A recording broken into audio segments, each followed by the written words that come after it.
a new and final trailer has released for the FNaF movie, so let's talk about it. I'm going to be sharing my thoughts, and as I do that, it's going to be sort of like an analysis, but that's it for the intro, so let's move on.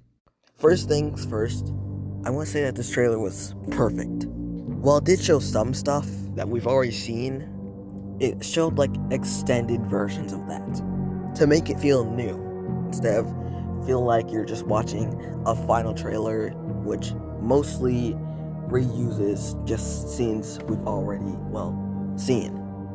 The animatronics still look amazing, and we also get to see Pirates Cove on camera, although the cameras are this weird bluish desaturated color, which is how real security cameras are supposed to be, so they were just trying to be realistic. One thing I noticed is that the animatronics don't look that dirty in the movie. We can see in like behind the scenes photos and even the thumbnail of the video, which by the way is amazing, that the animatronics do have like dirt spots on them and stuff, but we can not really see that in the movie. I mean, you can kind of see it in like a couple shots, like this shot of Foxy or this brown stain on Bonnie, but other than that, they look really clean and you can't really see all the dirt and dust on them. Not like a complaint, but just like a nitpick. I just wanted to put that out. We also get to see the 5 kids that we saw in the last trailer again.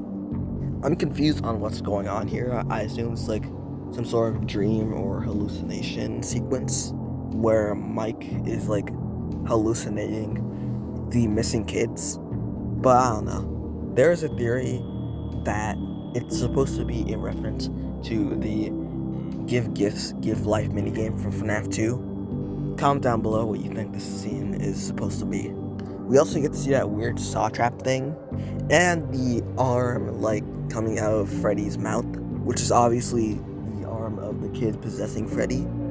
Except we get to see more of it. We get to see it in like, I guess not really a full scene, but it feels like we're watching a scene of what's going on there.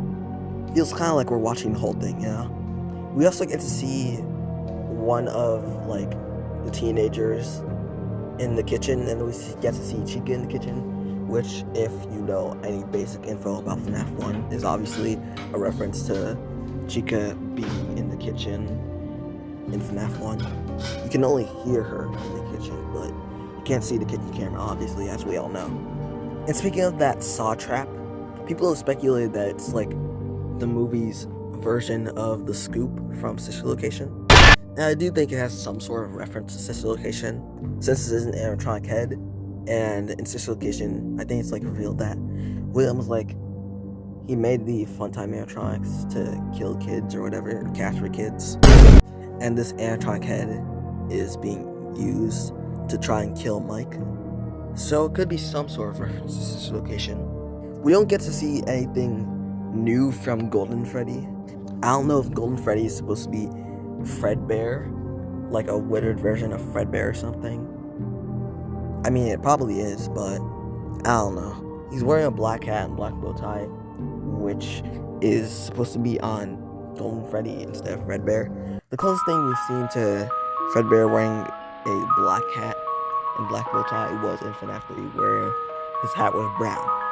It could be Fredbear, although it's weird that Fredbear in this movie is just a recolored Freddy. I know that's how he is in Ultimate Custom Night, and that's supposed to be like his can design, which makes no sense considering how things work and considering the timeline of FNaF. I think the blue eye on Golden Freddy is supposed to mean that like he's a protector of the children or people. His design is also a combination of FNaF 1 and FNaF 2 design. He's a recolored FNaF 1 Freddy, but he has the same gold color as Golden Freddy in FNaF 2. He's also dirty and also has a missing ear with wires coming out. Really cool design, in my opinion. I want to take a second to talk about this shot of Foxy running down the hallway or something.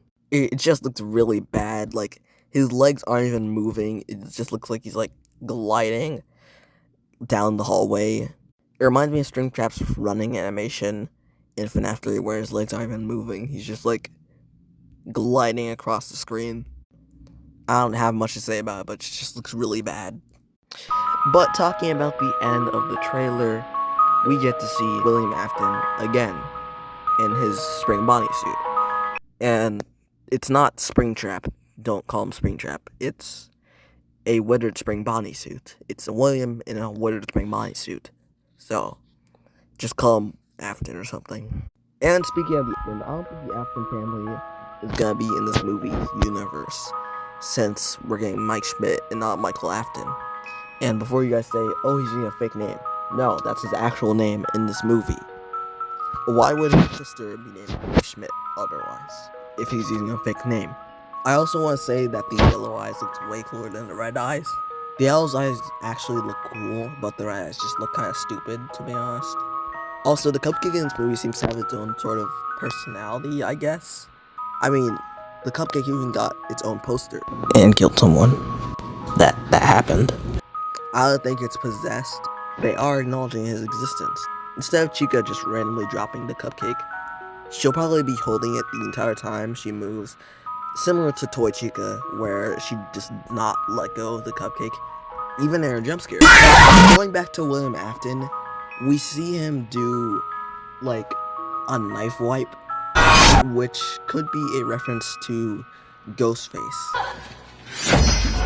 Which is funny because Matthew Lillard played one of the Ghostfaces in the original Scream and is now playing William Afton in this movie. There's no way that wasn't intentional. That had to be a Scream reference. We also see that he's going after Mike, so we'll see what that's all about. Considering the movie's gonna be 3 hours, this trailer pretty much shows us nothing. But one thing I do want to talk about is the tone of the movie. The tone of the movie is something I originally had a nitpick about. Because from the looks of it, it didn't look like the movie was gonna have the tone of FNaF 1 or any of the original games.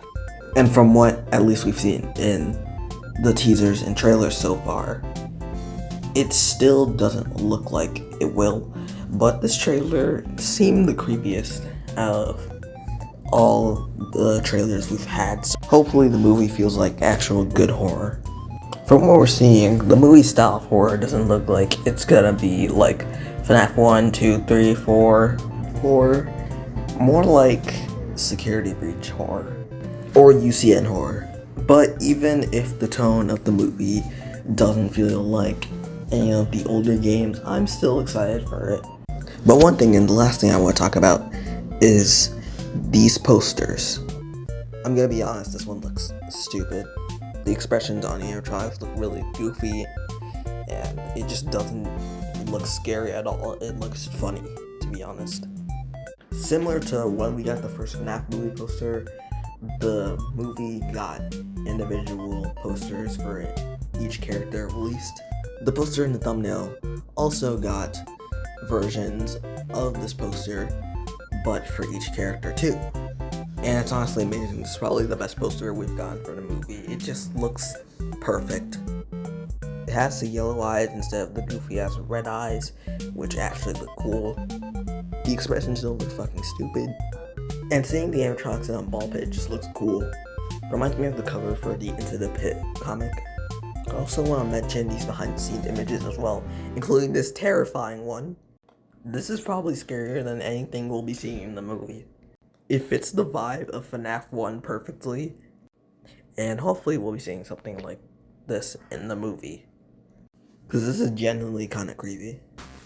Anyways, that's all for today. I can finally finish recording. We're 2 months away from this movie. Not even. We actually got the movie. If you have any thoughts on the trailer or any theories, then comment them down below. Anyways, follow me on Twitter and TikTok since I've been uploading there recently, and I'm gonna keep uploading there more often, and I'll be back in the next video. See ya! If you know the pain of editing a video for so long, and it doesn't even turn out to be 10 minutes, then let me know.